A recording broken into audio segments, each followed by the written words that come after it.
We are going to be recording this session and see how far we can go.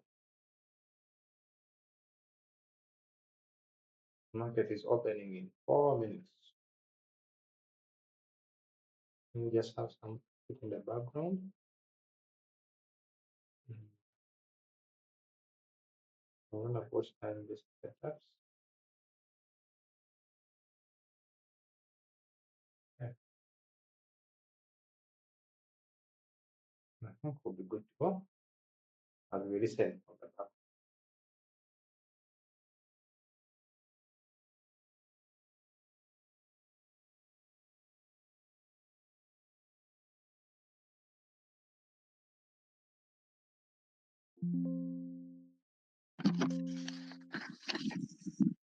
Good afternoon, folks. Going to be doing this outside today. You'll probably hear some birds chirping. Maybe in the distance, maybe you'll hear landscapers cutting grass at my neighbors and such. My new page as I walk towards the chair. How are you doing? Are you doing good today? I hope you're doing well. I'm doing well. I had such a restful night last night. We went to the shooting range last night, me and my two oldest boys. Put several hundred rounds through mostly my handguns, but my son Caleb, he brought his Glock, and that was his first time taking it to the range. So it was interesting to see him cowboy up. But anyway, it's such a beautiful day out here today, by the way. Hope it's nice where you are. I generally do these very long-winded Twitter spaces. And this one has the potential, or could be, one of those that could go for like 6 to 8 hours. I could go on and on and on. But I'm kind of like introducing some ideas that I have in my first of 3 books. Some of the things, obviously, I taught in great detail in the past, and you can find all that information on my YouTube channel. So for the folks that are here that like to say, oh, see, he's plugging a book now. He's plugging a book. Well, I am going to write a book. I'm writing 4 of them. 3 of them are all technical, and they expound on the things that are on my YouTube channel. But you don't need to know anything more once they were added to the YouTube channel. I mean, if you just work with that, never buy the book or books from me, you'll be fine. You don't need it. But it's just for the folks that just simply want to know more. Okay, so, or want to have something nostalgia, 20 years from now, and I'm probably no longer here or whatever. You say, I got his book and I heard him talking about this stuff real time when it was being released to the public. But one of the chapters in volume 1 is time-based setups and models.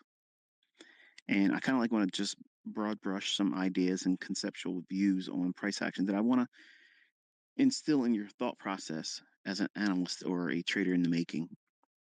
Even if you're experienced as a trader, if you are profitable, if you trade with other approaches and such, and you just like to listen to me, maybe not necessarily use my content or my ideas. These are ideas that I think will complement every other form of trading.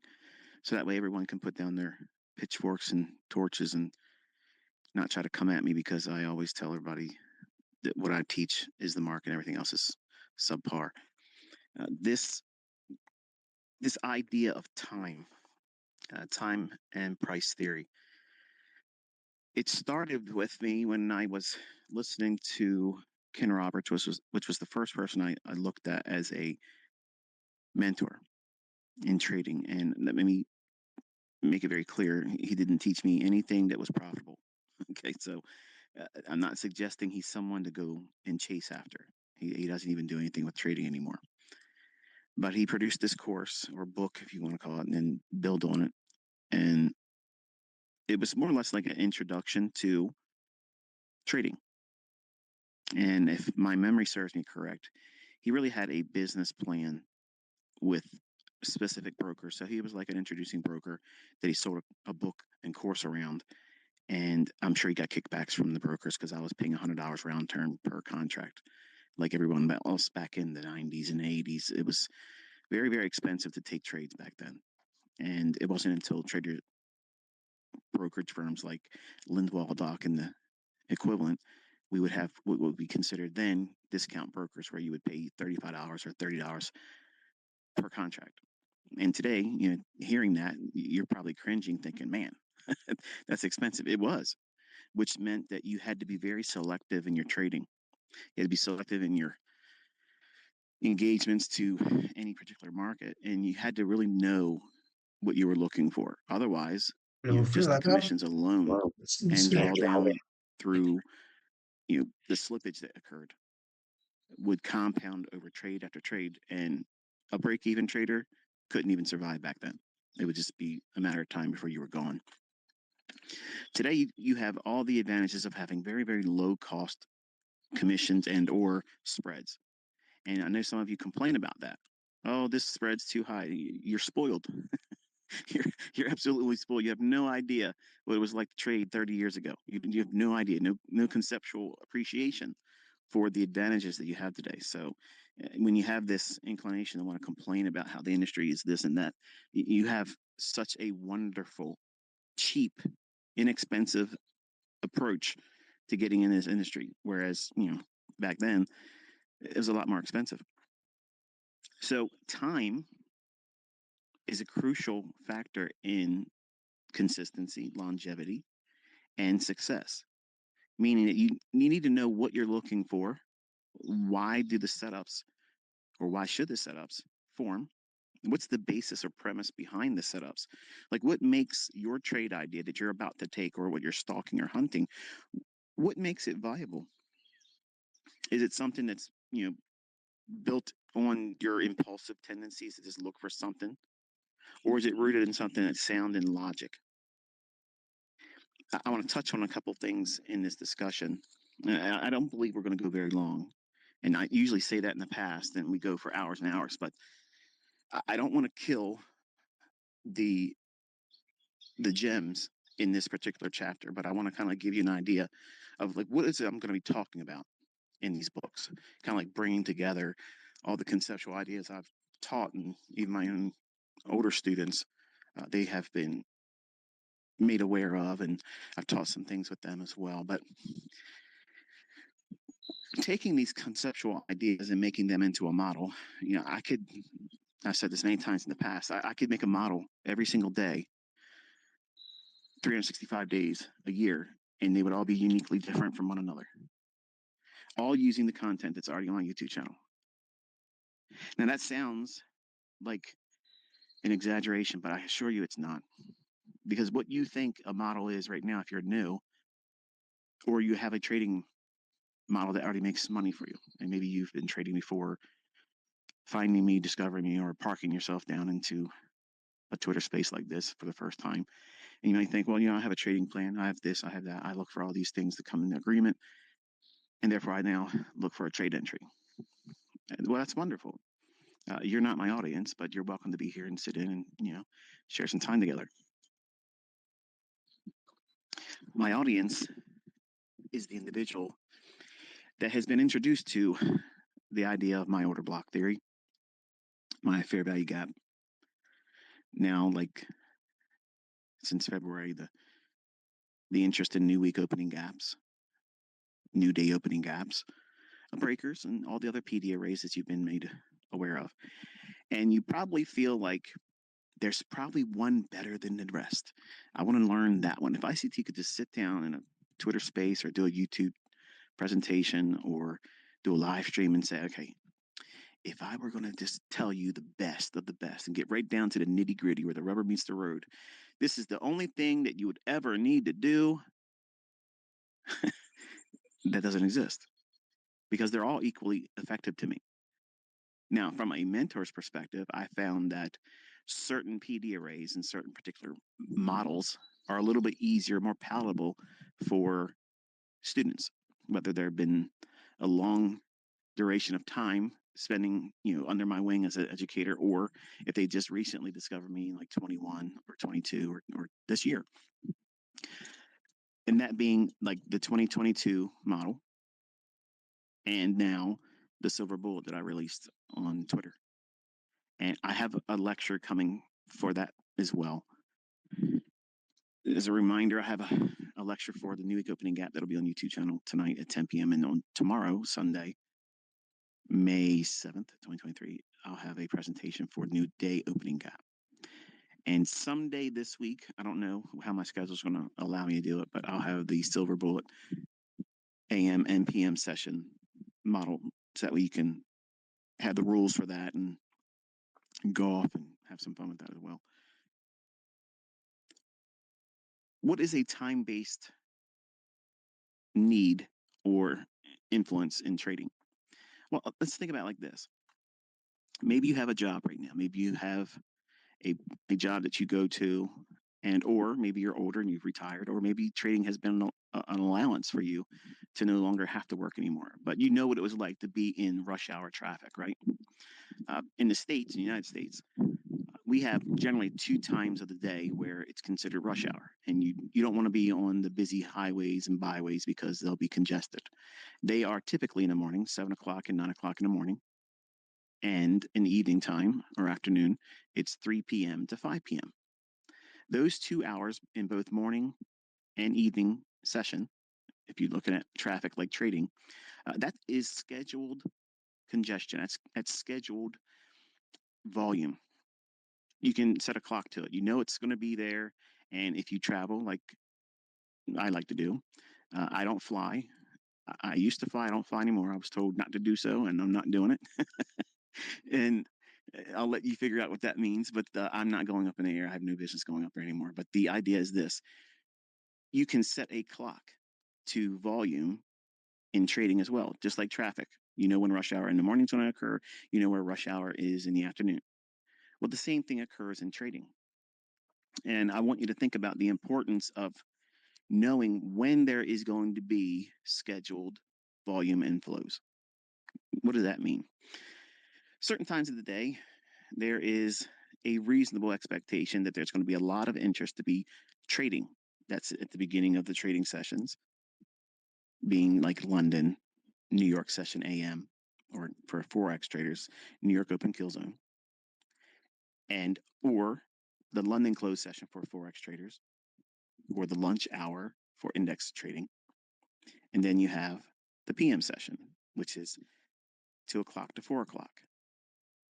So you can anticipate setups that will form within those little specific time windows. Now, as an educator, every time I have ever released something new, if we were to look at the flock, the herd, if you will, that follows any educator, and we're going to talk about just me in this instance, whenever I release something new, okay, or if I share something that builds on more understanding about a particular asset or a model or a PD array, something that gets everybody excited.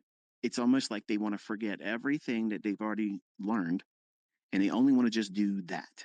This is the thing. Now he's been holding out this long. Now he's releasing this. This is the magic bullet. Okay, you've been taught the silver bullet. Now this is the magic bullet. Whatever they, obviously speaking rhetorically. And unfortunately, that's not a good thing. And it may not feel like it's a good thing at the time. It feels like the right thing because impulsiveness in humans is what it is. You feel like that this is the thing you're looking for. This is the thing I've been looking for all this time. And that may be true for some of you. Some of you, when you get to that 2022 model, that are, in my opinion, are very simple rules that lead to a consistent setup that is very easy to see. It's conceptually pleasing because it doesn't demand a lot of moving parts. It's rule based. And as long as you can see where liquidity is above old highs or below old lows, and you have a bias, something on a higher time frame basis, you can use that model and be very consistent with it. And once the trade pans out, you stop and there's nothing else to think about, nothing else to worry about. The problem is some of you aren't content with that and you want more, more, more, more, more. And I want to kind of like pull you back, okay? Pulling the reins on you because you get a little too wild sometimes. You want to do more than what's necessary. And time helps control that. So, what do we mean by that? In the beginning of your trading, when you're looking for consistency and continuity in your trading and not over trading, not being impulsive, not trying to react to price, you want to be anticipating it. Okay, professional traders, they are not surprised by the events in market action. They're not. I know that sounds impossible. I know that sounds like, come on, nobody knows this stuff, ICT. Nobody can know it in advance. Well, around here we do. And my students prove it without me holding them. They're trading markets I don't even trade anymore, and they're doing exceedingly well. So that means they've learned this concept, this mindset, this approach to trading, and they're independently doing it apart from me. So you can join the ranks. That's the very thing I'm doing here, is trying to make you an independent thinking and price action engaging trader. So that way you're not needing me to handhold you. I don't want to do that. I don't do that, and I don't sugarcoat anything. It's going to be a lot of effort for you to figure out what your model is. And unfortunately, there is no mold to press you into. If it was, I could be turning out traders like this every day. But unfortunately, the factors that bring with trading as a human being, you have character flaws. And you have to limit the exposure in these charts and these markets because your natural impulses, which are always going to be negative, the negative is going to overwhelm the few times that you are in the beginning doing the right things at the right time. And it only takes a small series of events that you did wrong with a mindset that was incorrectly, well, focusing on things that aren't that big of a deal. Worrying about which model's better. This guy's posting that he got a payout from this company and he's doing it consistently. What's he doing or what is she doing that I'm not doing? Well, they're minding their own business, number one. They're doing what it is that matches their personality. And I've said this before, and when I first heard this idea expressed by Larry Williams, he had a keynote speaking engagement that I had a VHS tape of in the 90s. And when I first heard him talk about it, it just went over my head like, that's not interesting. Give me an entry pattern. Much like some of you. And that's why I get it. I understand that people that will say you talk too much, get to the point, because what you want is give me the easy 1, 2, 3 entry pattern that's going to work most of the time, which So means I've that executed always, on this trade, but and it never has a losing the trade. chart And has I'm going to be frozen. able to So over leverage because it will work, and I can I don't know trust that I what's can wrong. over leverage the maximum amount of This contracts is that the my demo. broker will allow me or my funded So account this is company just a will price allow me like to trade, and yesterday. I'll be able to get these 5-figure, 6-figure payouts, and Reason I can for go the on social execution media is that and I can act like a waited warrior for and call everybody 1040. out and do this and do that, and I can make a name 1040 for myself. rejected. And that doesn't happen. That shows us that price is That gonna doesn't keep happen, dropping. folks. You As for the ICT. need to have this. So to explain more, like you see, this trade is pretty like yesterday. I'm supposed to be out with 3R. This move ends at 950. So 940 we can chop around, but I'm expecting it to end at 950. I don't know why the chart is frozen. I don't know. Stop loss order placed.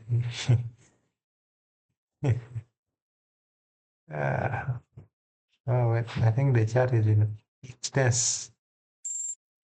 Okay, order failed. Well, I don't know what is happening, but the chart's a bit slow. That was our spread today. Okay, so we'll keep listening to ICT in the background as we continue to hunt for more trades. Treated without fear. Perfect trade. Or 3 hour target. Same approach or mindset about trading that you do with traffic. If you were going to go away on a trip and you were doing a road trip driving, are you going to plan your departure during the peak of rush hour traffic? No, you're not. When would you likely do it? Well before it, before it happens. That way you can get through the congested, scheduled traffic jams around high congested cities. And then when you get past it, the same thing. After the lunch hour, or I'm sorry, after the rush hour of 9 o'clock in the morning in the States, wherever you are, there's traffic, yes, but it's not congested or Okay, now bunched up. You can have a pretty easy I'm not pressed this. movement from one location to the next, unless there's an Oh, accident or something like that. Well, that I same wanted to thing should be partial. applied to your trading. Do you want to go in This at is the not a very buy opening position, of, say, for but I instance, wanted to partially 9:30 alignment. a.m.? If you're brand new to trading, you I wanted don't to know take what you're partial doing. That's risk. equivalent to you being a new driver. Do you want to be going out there over the speed limit, texting while you're driving in rush hour? What's that recipe for? Disaster. Okay, I got a guy over here cutting a tree down, so that's not going to sound good on this recording. So let's take it inside here. Some of you are like, I don't care, just talk. And others are like, yeah, we don't like these birds chirping, dude. Give me a second. Give me some edit work for those that want to put these up on their YouTube channel.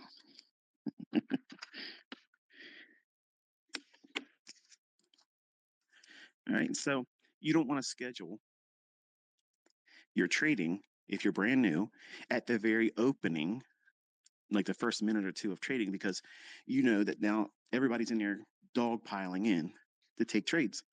So you think everybody in there is going to be pushing the market up because of their buying pressure, or they're going to be sending the market lower because of their selling pressure.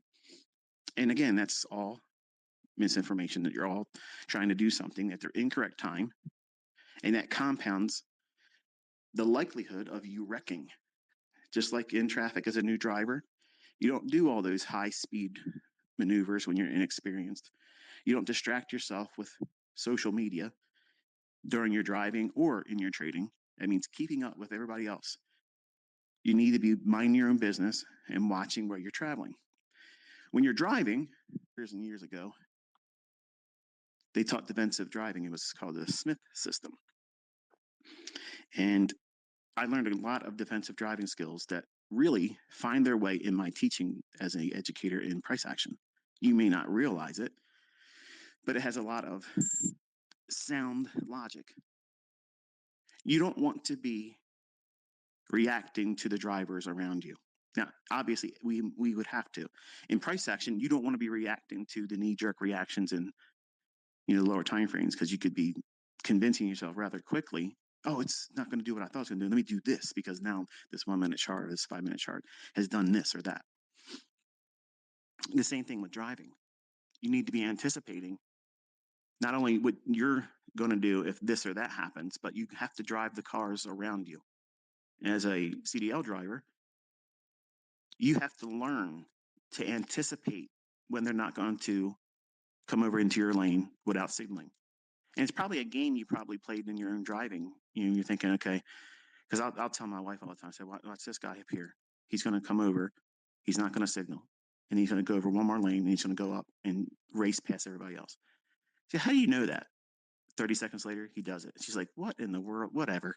And of course, she rolls her eyes, and I'm peacocking next to her, like, I'm ICT, baby. What are you talking about? What are you talking about? Of course, I'm going to know he's going to do that. So the same thing happens in the market. You have to anticipate the thoughts and expectations of individuals that are going to see price action, and they're going to anticipate nothing in the future. They're going to react. They're going to chase, which is why my Judas swing is so effective at the right time. So there's a time and place for everything, but you are not to try to react to price. Even in your entries, you're not reacting, you're anticipating. When you're moving your stop loss, you're not reacting, you're anticipating. When you're taking your partials, you're not reacting, you're anticipating it going to a specific level, so that way you can press the exit or have your limit orders there to scale off your potential partial profits that always pay 100%. They never, ever fail. So when we look at price, or when we're looking for setups, or we're trading a particular model, time is a very important factor. There has to be a reason for that trade to even materialize. And you don't want to go in there in the first few minutes of trading and say, okay, this is it. I'm going in because now the markets have opened. Everybody else is dogpiling in. Everybody else is creating this congestion like rush hour. And I'm afraid I'm going to be left behind. So I have to do what? I have to react to what I see in the price action. So therefore, I have to do whatever else is doing, and that's wrong. That's absolutely wrong.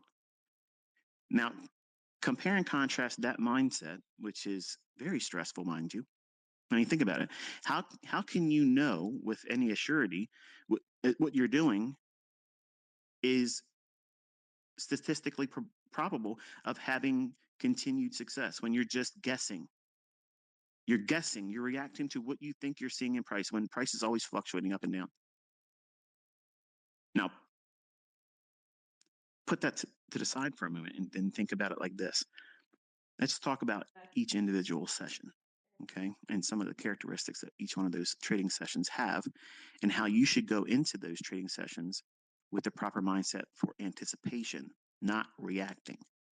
Because your job as a trader, unlike 99.999% of every other trader that wants to share what they think is good advice, your job is not to react to price. It is absolutely not. And if you believe the statistics that 90% of traders actually fail, why would you take advice from people that are all saying the same stuff? You got to be able to react to price. Your job is not to be able to predict the future. It is absolutely your job to predict the future. That's why most of them fail, because they don't have the skill set, number one, to anticipate things that are generically in price action, and they're all time-based. You can set clocks to it. And that's the reason why I'm consistent. When I talk about things that should happen in the marketplace, the primary function behind the accuracy is I'm only really focusing on specific times, because those times are algorithmic. And if there is an algorithm, and this is this for a moment, let's just put it aside for a minute whether there is or isn't. I know there is, okay? Most of you know there is, but let's make the case for a discussion for the idea that maybe there isn't an algorithm, okay? If there isn't one, how is it that a trader can go in and trust that a setup will perform a specific function in price delivery that we can anticipate? It would be hard to do that. Like, what rule-based ideas, apart from pattern trading, which I'm not a pattern trader. I don't look for price patterns. I look for inefficiencies and liquidity. That's it. That's all there is. And I look for that in time. Specific times of the day. There's very specific times of the day where you as a trader can say, I have to be able to control myself and not allow impulsiveness to come into the marketplace and draw me in to trades that would equate to overtrading, which is a problem even for traders that can be profitable. And maybe you have done this. You can go in, you can find a trade or two and get profits, but then you want to do something else. Maybe because you see me tweet something, maybe you see other traders out there, other influencers, and you see them doing something. And you can't get the dopamine hit that you know that they're getting when they win, if they're even winning. You don't know if they're being honest with you. So you seek that hit, that feel good, that rail like on cocaine. Okay, you want to get a high. You can't treat the markets like a drug. You can't treat it like, a bump of adrenaline. This is a business. You need to mind your business. And when you make money, the job is to keep the money. But ICT, listen, man, you don't understand. I had a trade. I was up $1,200, and I allowed the market to scare me out. I was looking at this guy on YouTube, and he said he was going to do this and do that. It scared me. I read one of your tweets, ICT, and it made me get out of the trade too early, and then I regretted it because it ended up making my profit target and even more. But I got out of it because you scared me with a tweet, or I saw something else that made me second guess myself. Okay, what's the root cause of that?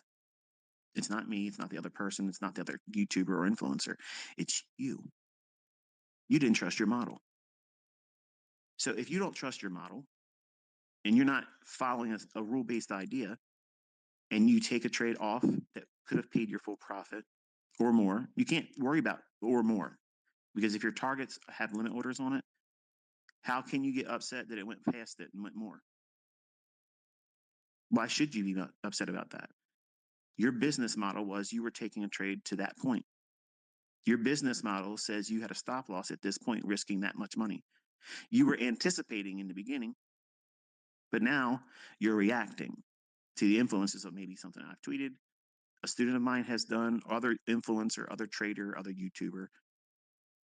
You're not trading your trade anymore, is it? It's you reacting. Reacting to trades, reacting to price, reacting to other people's success or failures is a recipe for failure. You have to keep that stuff at a very small level of influence. And it's better, really, to not have it at all. I promise when you guys get to the point where you know what you're doing and you leave social media, you turn it off, your trading is going to go through the roof. Your performance is going to be astounding. You're not going to care how you measure up to somebody else. And you're not going to worry about what they're doing, how bad they hurt themselves, or how much money they made, or what their payout is, or where they're at on the FTMO leaderboard. All those things are there to cause you to do more of what is likely to incur failure. The statistics are there. 90% of people fail doing this. So if you entice them to do it more frequently with larger leverage than they should, you can trade with 15 contracts with your funded account challenge. Well, guess what? That is a recipe for them to get another reset fee from you. And my son went through that. Oh, it's only $100 and some or whatever it is. I'll get it. I'm going to prove dad wrong. Okay, well done. You paid them, you made nothing. So he has to go back to square one. What's square one? Waiting for specific times of the day. So let's look at the London session. Now, as far as indices, I haven't talked too much about indices, but we'll be doing that. And I actually got some live sessions we'll do during the London hours. What's that? I got to call out of work. I can't miss that, ICT. There you go. Anticipation. You can't react to it. So London, by characteristic, what I'm referring to is we always refer to things in New York local time. So whatever the time is in New York, you need to have a clock set at your trading desk that is always showing you New York local time. I don't care where you live in the world, everything algorithmically is running on New York time. I don't care who tells you otherwise. I don't care. Okay. This is the way it is. Just submit to it. So when I talk about specific times of the day, it's always on the basis of New York. Okay. So London time between 2 o'clock in the morning, New York local time, to 5 a.m., New York local time. That's a 3-hour window. And the sweet spot is between 2 o'clock and 4 o'clock. So those 2 hours, but it can extend to 5 a.m. Generally, you're going to get some kind of false breakout. Okay. And that's not earth shattering. There's always been some idea of expectation of anticipating some false breakout in London. That's just the natural characteristic to it. What you need to be concerned about is where we are coming from on the hard time frame, weekly and daily chart. If you're trading in London, if you're not referring to the weekly and daily for your setup, you're trading blind. You have to look at what that weekly What's the importance of the weekly chart, Michael?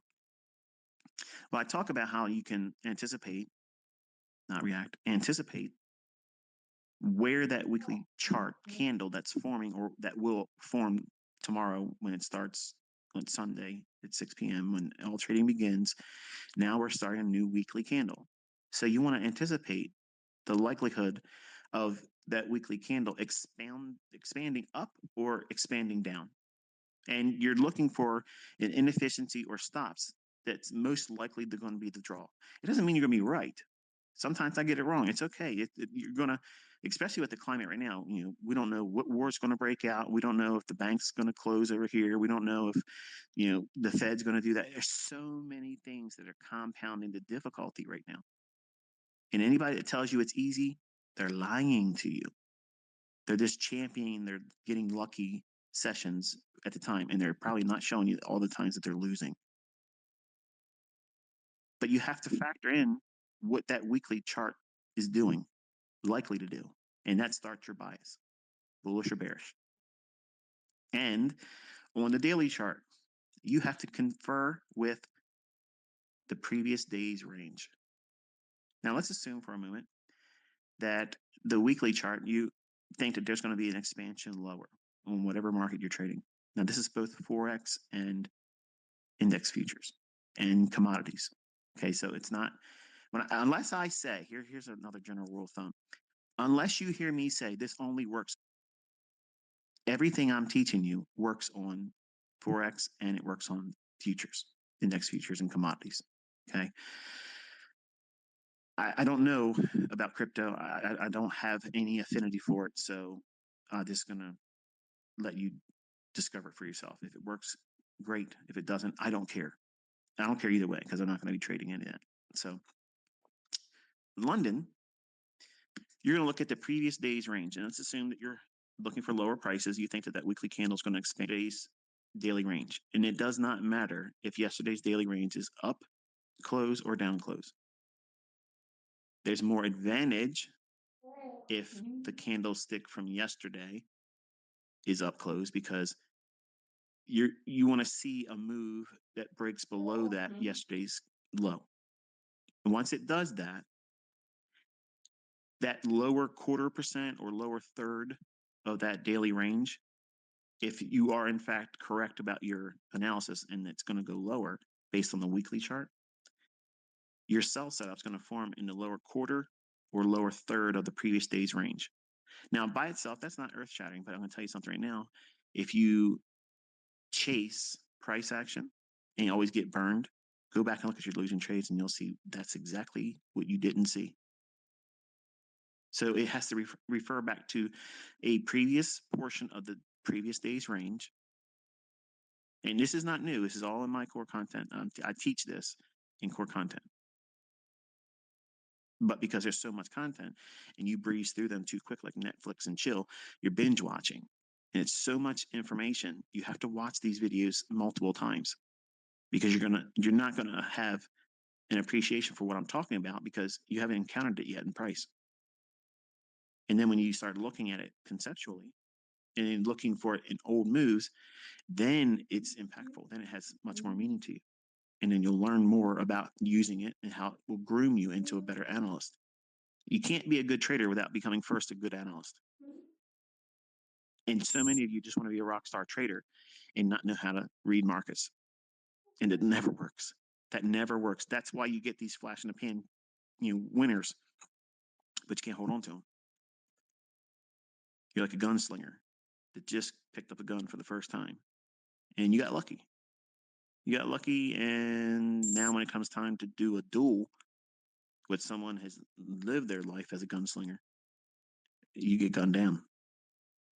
And if you have the breath in you long enough to think about what you did, you'd be admitting, oh, I wasn't ready for this. So in London, you're looking for false breakouts. Okay. And you want to see, now this is where you write stuff down, folks. You want to see some measure of a 15-minute or 5-minute relative equal highs inside of the range that would be in the lower third or 1/4 of the previous day's range when you're bearish. Yes, sir. Now, some of you are like, why don't you just do this on a video? Can you just show me? Can you just listen? Because I'm explaining it to you. This is how you learn how to do it. You go into your charts looking for it. And when you find it and you do examples of logging that and having dozens of them as examples, then it's more meaningful because you found them using these rules. Whereas if I just show you a chart, oh, okay, well, it doesn't mean anything to you. You didn't do any work to look for it. But when you see it and you study how it reacted in price after that, okay, we're anticipating that future reaction by price. We aren't reacting to price. We're anticipating price to do these specific things, which is what? If we're bearish in London, you want to look for a single high or a relatively equal, like equal highs inside of the previous day's lower 1/3 or 1/4 part of the daily range of yesterday, whatever the yesterday is. If it's a Monday, it's Friday's daily range.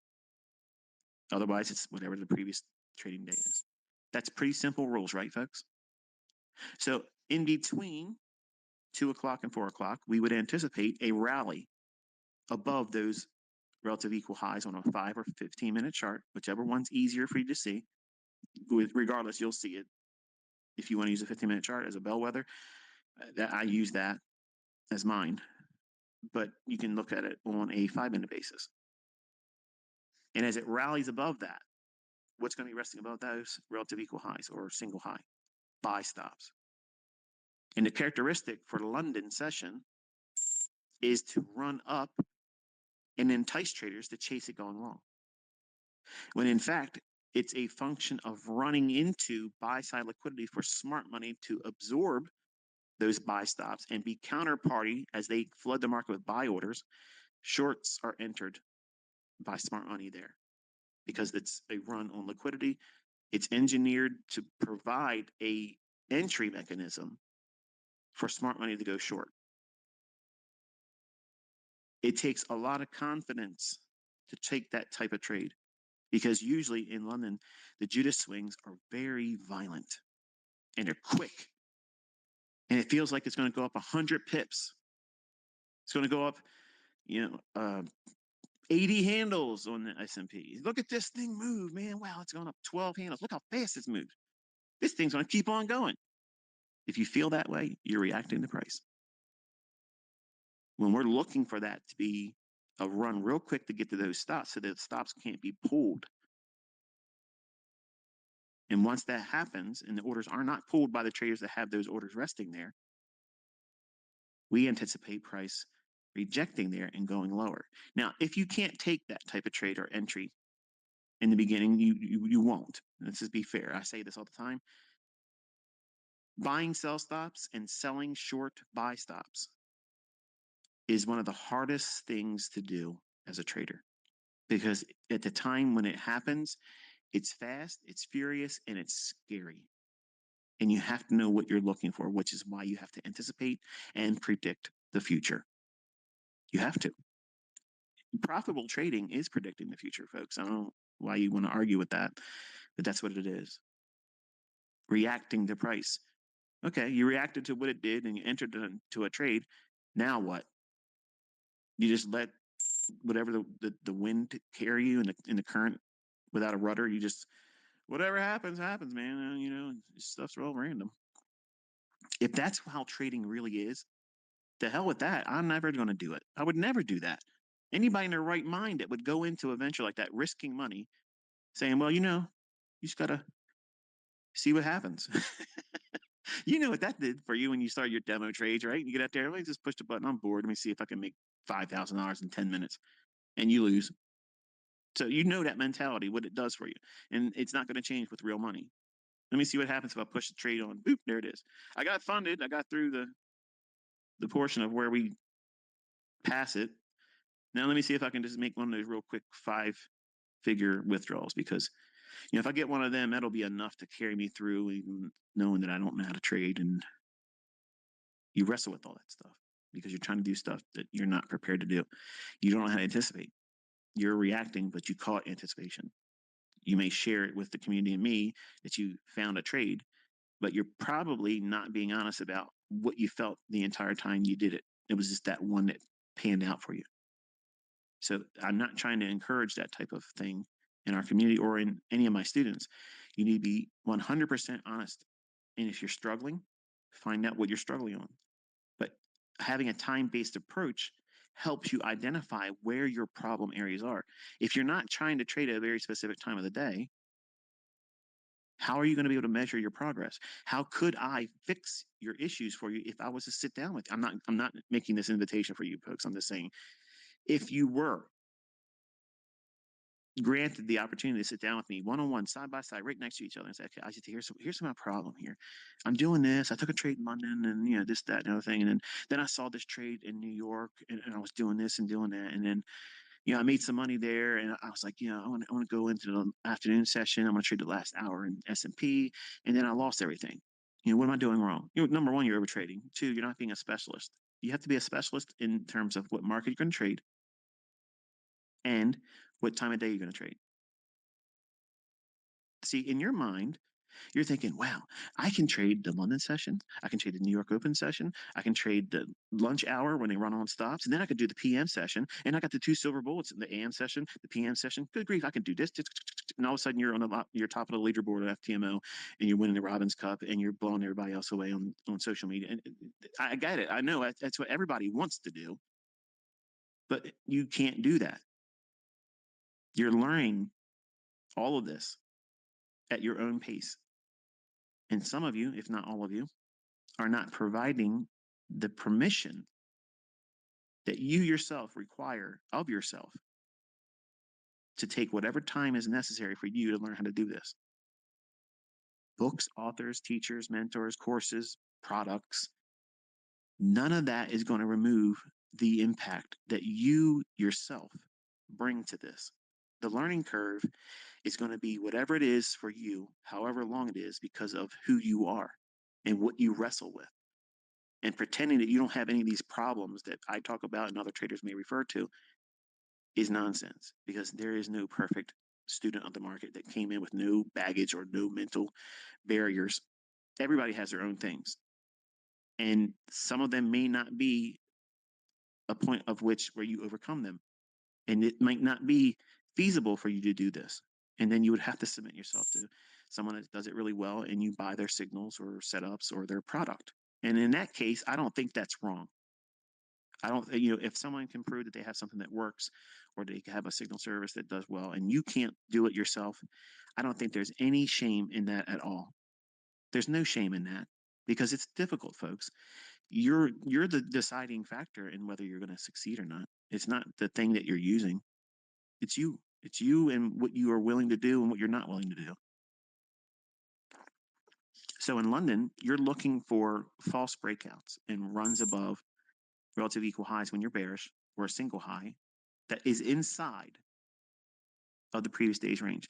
Now, I know there's no chart here, but I want you to think about it conceptually. Let's look at it like this. If you have note-taking instruments in front of you, this should be an easy thing for you to do. Let's just say, hypothetically, you draw a rectangle, leaving room for a rectangle to the right of it, okay? So you're going to draw a rectangle, and at the top of that rectangle, you're going to say 100 is the high, and the low is 20. So you have a previous range of 80 units. It could be pips, it could be points, it could be whatever. But we're going to say it's 80 units. Then you're going to see where you open up at 2 o'clock in the morning, New York local time. Wait a minute. What do you mean open up, ICT? Wait. So this Look, has been you a just tough said, week and I there. understand that the market starts trading But at I've 6 been o'clock. recording this, What are you talking about and opening at 2 o'clock? I think Yeah, you've been now we have seeing a new how I opening range. felt throughout the whole time. 2 o'clock's opening price. What is that? The I've been first documenting opening price everything. on the first Now 1 here minute is an early candlestick high. at 2 o'clock, Let's take New some York local backward move. time. We You want to have note that. a step Now of that's an 1. important price point. From that price point, you want to see it be, if you're bearish, We you still want to have see it to be go until below 10:30. the 20 level of the previous day's range, because that's what And that we have rectangle would buy represent. side. And that's, for example, let's just say We at 2 have buy o'clock on side the up trading day that you're to in right now, at, say it's 18 this is our in final take reference profit. to the previous day's range. So now you're I below want the to go low until that side. of yesterday's daily range. So from 6 o'clock So I've been working you all the way through now to 2 all o'clock in the this, morning, how I the got market has here, done whatever it's done. how I sold here. If those highs, that This relatively equal highest high or a high, single high in the previous even at this range point. between 20 and 80, if there's a single high or So this has been a good day. Sold here. Smart money reversal. Every time we have a reversal, you wait for a cleansing candle here. It's open value. Wow, it's been a good day to trade. This has been a good day. In case you're making some good money. So notice how flip my bias here. One way. At every old high, I take profit, but I'm exiting here. So one trade a day is enough actually. Once it's capable of going until up.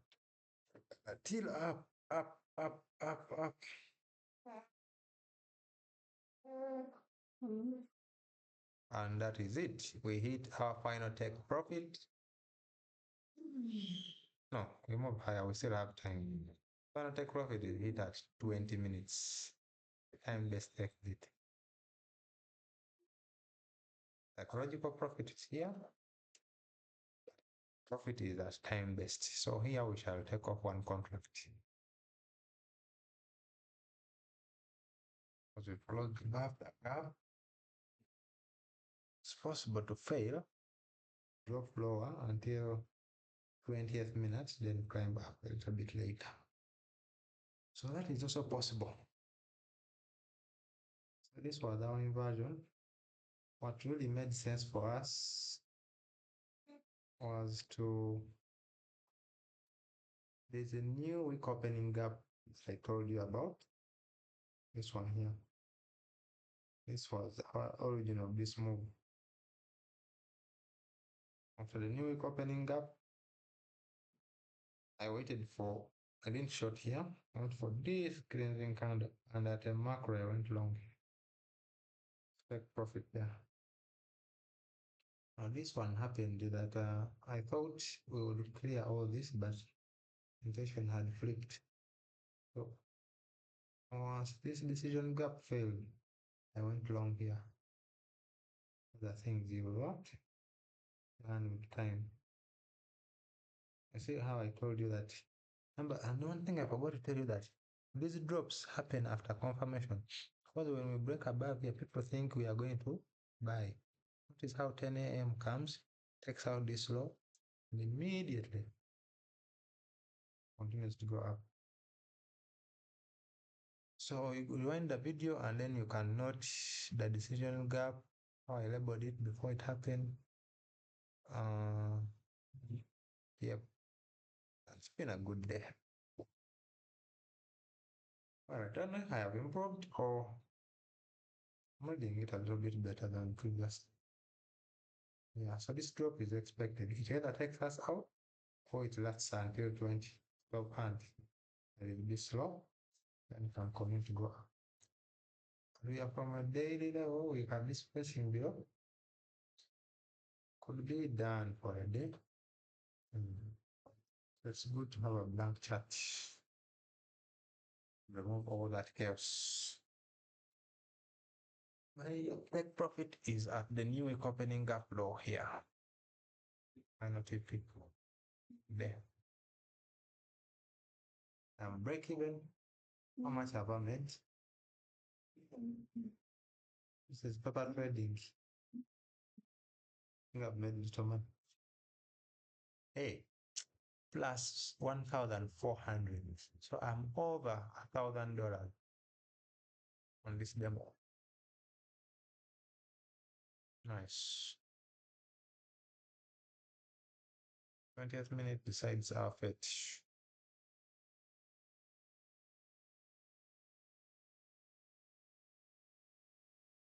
That candle should be close bullish. Not adding more, we are finished to adding.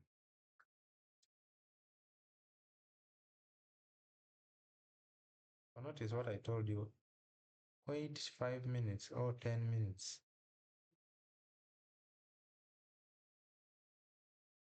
10 minutes is when the trade ends. This was our first presented fair value gap. And this was an impulsive loss. So I took 1, 2, and 3 trades. 1, 2, 3, 4 trades.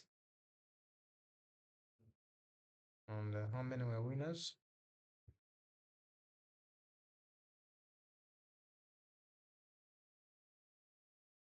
So this was a win, was a win, was a loss, was a win. So I bought here, bought here, bought more here, partial, partial. Now this one is at break even. This was among the last ones I bought. This is gonna be out at break even and call it a day. We wanted the other candle to close bullish. Come on, let it out. Okay. In a nice session. I sign out.